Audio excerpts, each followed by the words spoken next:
Hello and welcome. I just thought that I would come on and give a little update and for those that weren't aware, explain what all this is about, what happened, talk you through it, what has happened since, and we'll even show you the site of it actually happening. So I'm just going to pause you right there and load up the Google Maps and show you where it happened. And we'll talk at the same time about what did happen. Right, so here we are. This is the road the incident took place on. This was Tuesday of last week, so a week ago today. And I'd been out for a little ride on the bike and was heading home along Sandrock Road on this side of the carriageway. Now this is one of the main roads heading into Tunbridge Wells, although I wouldn't have said traffic was heavy at the time, but I'll just move you along a little bit to where the incident took place.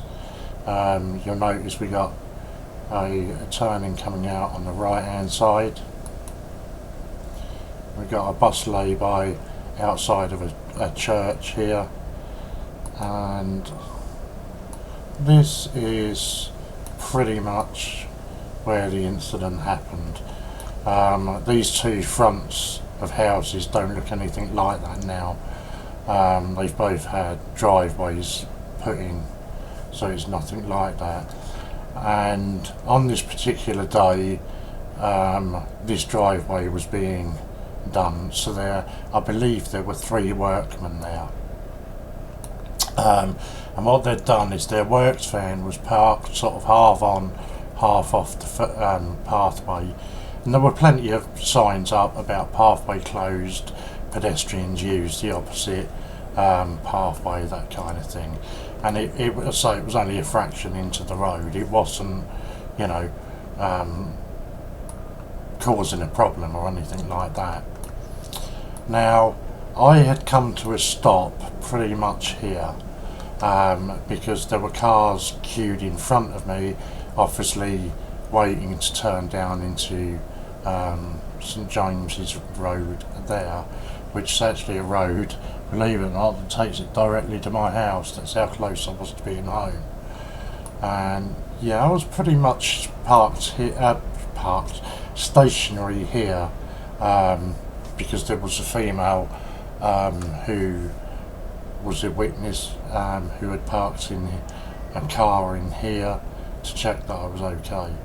So while I was stationary here, we had a vehicle come from behind, a Mitsubishi Estate, and just completely rammed into the back of me.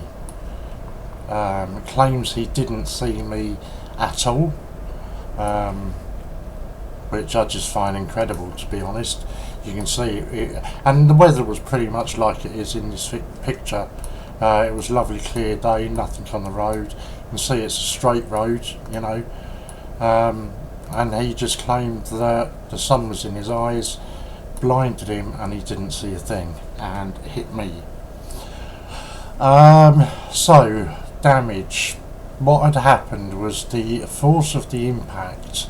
If you imagine the back of a motorbike, you've got the seat and then the lighting, reflector, mudguard, number plate, L plates if needed, etc. The force of his vehicle hitting the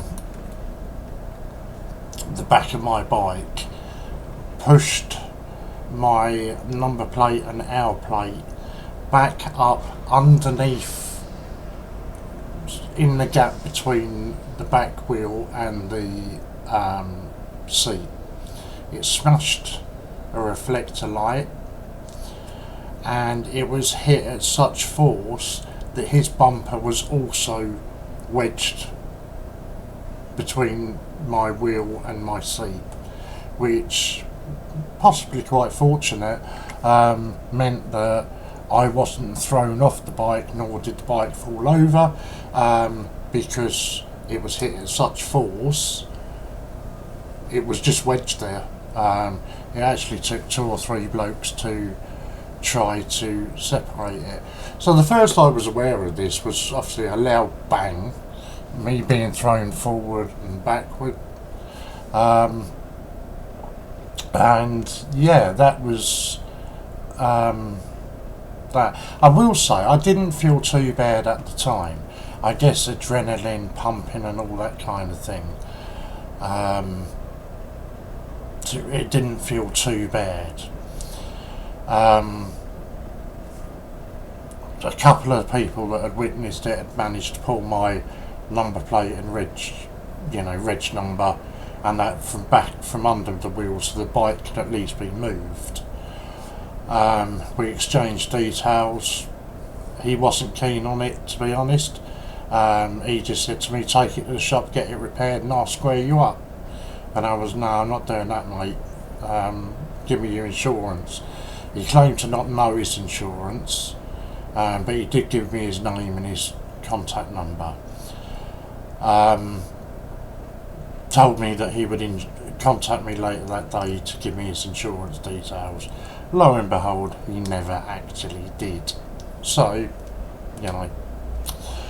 So after about 15 minutes, details were exchanged and we were off on our way. So I didn't feel too bad with the adrenaline and everything. And to be honest with you, I only live... sorry, wrong. Let me just get you back on here. What's going to move? I only live down the end of this road, St James's Road. I'll take you down it. So it's not far at all for me. So my thinking was, bearing in mind I've never had to go through something like this before, so my thinking was, right, I've got his details, let's get home as quick as we can and we'll sort it from there, kind of thing. So that's what my thought process was at the time. So we're moving along, and I literally just live here, just round this corner.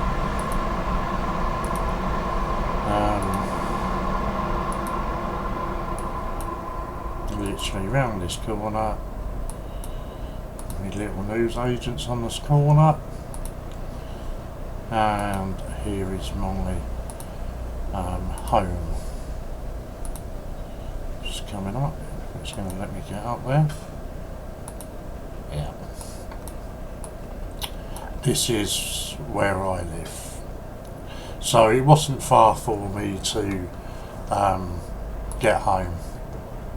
Now, on getting home, that's when, I suppose, an hour afterwards, the adrenaline starts to wear off and the pain started to kick in. So at that point I contacted my GP to try to get an appointment. Of course it's not as straightforward as that, you have to do it all online. So I did that, and the GP informed me that because it was what they classify as a high impact injury, then I needed to get to A&E as soon as possible. So obviously that is what I then did. So this is my local hospital, Tunbridge Wells Hospital at Pembury, and like I say, I made my way over here, went to A&E, explained the situation to them, and was immediately put into a neck brace and on a, I don't know what the technical terms are, but on a flatbed, so you're not moving. Was informed that I was going to have I'll try and collect the correct terminology that they used, a full trauma assessment, and a CAT scan. Got to get these around the right way, which I had later on that evening.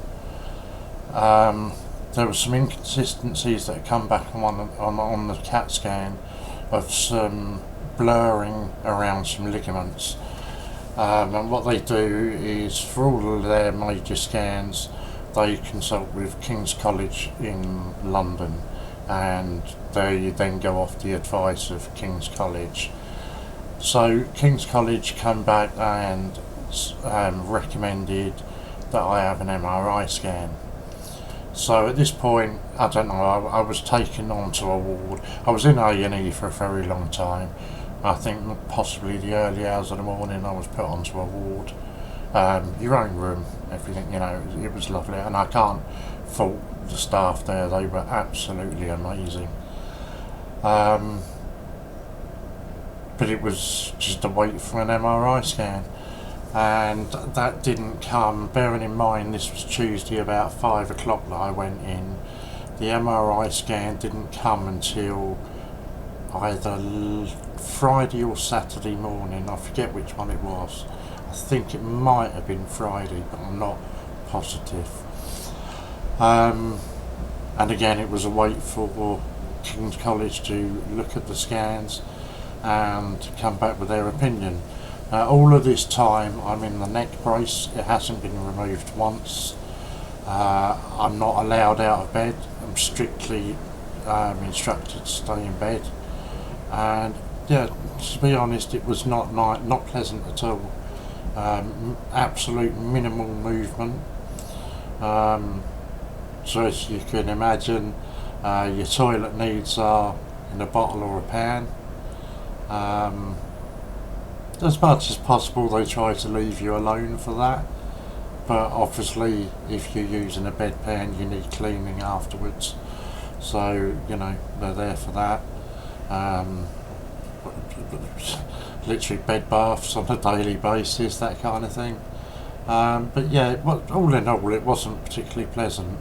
There was no working TV in the room, and I think it took me 2 days, because obviously I didn't know what was happening. I got to the hospital, just got my phone with me, no charger, nothing. So it took me about 2 days to get a charger organised. So at least I could watch TV and YouTube and that on my phone. I was pretty much doped up on painkillers, which was, you know, certainly now looking back, I'm really grateful I was. I was given morphine and oxycontin. Yeah, so we'd had the MRI scan, waiting for King's to come back. King's coming back, and there's some severe ligament damage. But they're suggesting that it won't need surgery, which obviously I'm over the moon about. I was terrified that I was going to need surgery. Yeah, that was pretty much that. And then I was told I can be discharged, but that didn't happen until late on the Sunday. So I'd had pretty much 5 straight days in there, and yeah, as you can imagine, it was incredible to get home. That's all I wanted.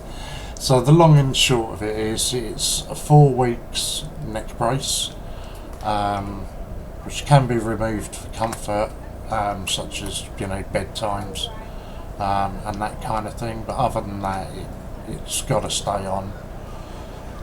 After the 4 weeks, I then have to go back, I assume have another scan, and see if things have improved. So on getting home Sunday, I didn't do anything.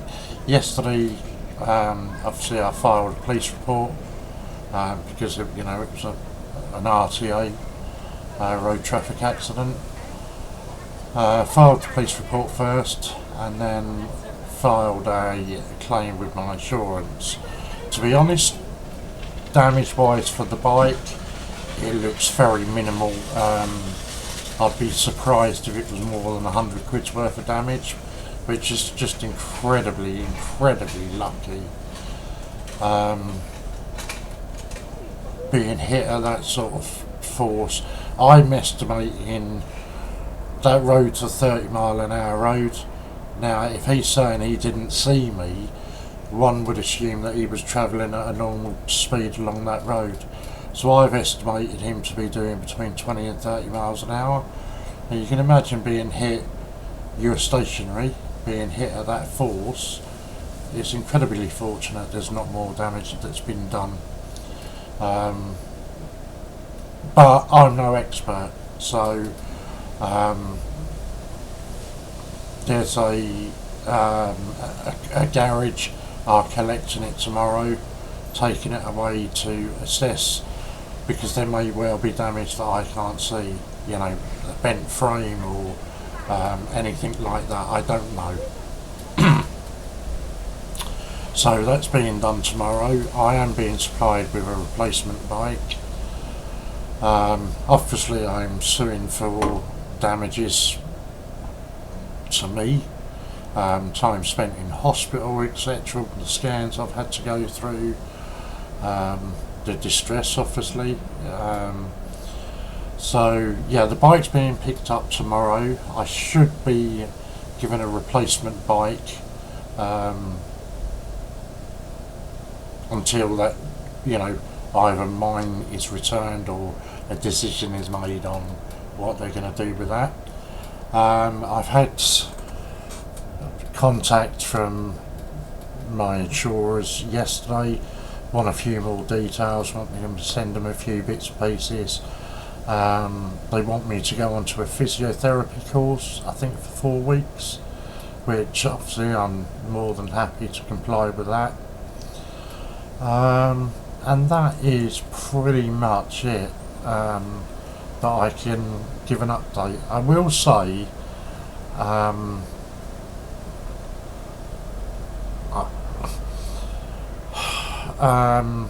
certainly Sunday night, beg your pardon, was an incredibly uncomfortable night. Probably the most uncomfortable I've been since I've had the injury. I'm assuming that's because I didn't have my Oxycontin on Sunday, so I didn't have pain relief, which is quite good because I don't want to be on that. You know, I've seen enough documentaries and that about that stuff, and it's nasty, nasty stuff. And yesterday particularly, I felt absolutely terrible, which I'm guessing is a bit of a come down from not having that after having it for 5 straight days. I'm going to contact my GP to get me some painkillers prescribed, and we'll take that from there. But that is pretty much it in a nutshell. So the final diagnosis, I don't know if I said, the severe ligament damage is what Kings have come back and said, hence why this has got to stay on for 4 weeks to see whether it will heal naturally or whether they will have to intervene. Pain in the bum. Yeah, especially, you know, so frustrating and annoying literally being 1 road away from home and then this bloody happening. It wasn't pleasant. And I guess maybe a bit of better planning on my part. I didn't expect to be staying in hospital, if I'm honest. If I'd stopped and thought about it for a second, it was bloody obvious I was going to. In which case I would have made sure I'd taken my laptop and, you know, chargers and that with me. One positive to come from it, I firmly believe that things happen for a reason, whether good or bad. They happen for a reason, and I try to find something good in everything that happens, regardless of how shit it is. And one of the good points to come from this is I am now 1 week free of smoking. Absolutely ecstatic with that, because obviously being bedbound for 5 days, there's not a lot you can do even if you wanted to. So And my way of looking at that was, well, you know, if I've gone 5 days with it, and I hadn't really given it a second thought. If I've gone 5 days with not wanting one, you know, why ruin it? Why not try and keep this going? So that is the plan. So a week in now, and 2 days at home, and I haven't really considered it at all. So I'm pleased with that. It kind of annoyed me. I probably shouldn't have made a video in response to the old con man, but it kind of annoyed me that he'd put a video out because I hadn't been online or anything saying that I'd been arrested. I probably should have just ignored it like people have suggested, but it really annoyed me. And essentially at a time like this where people are being given 2, 3, 4 years prison sentences for publishing what they know to be false what they know to be lies, and yeah, the con man is still doing it. Wouldn't it be kind of ironic if he got sent to prison for something that he said about me? I think that would be icing on the cake. But yeah, so the chances are you're going to get a lot of videos from me in this coming month, because okay, what else have I got? I'm not allowed to do a great deal, so yeah, you're going to probably get a few videos from me. But I just thought I'd come on, excuse me, explain to people what has happened, what did happen, and where we are at this moment in time, just to prevent more lies being spread. But yeah, that's where we are. So thank you all for watching, I guess. Love and respect you all. Keep yourself safe, guys, and I'll see you soon.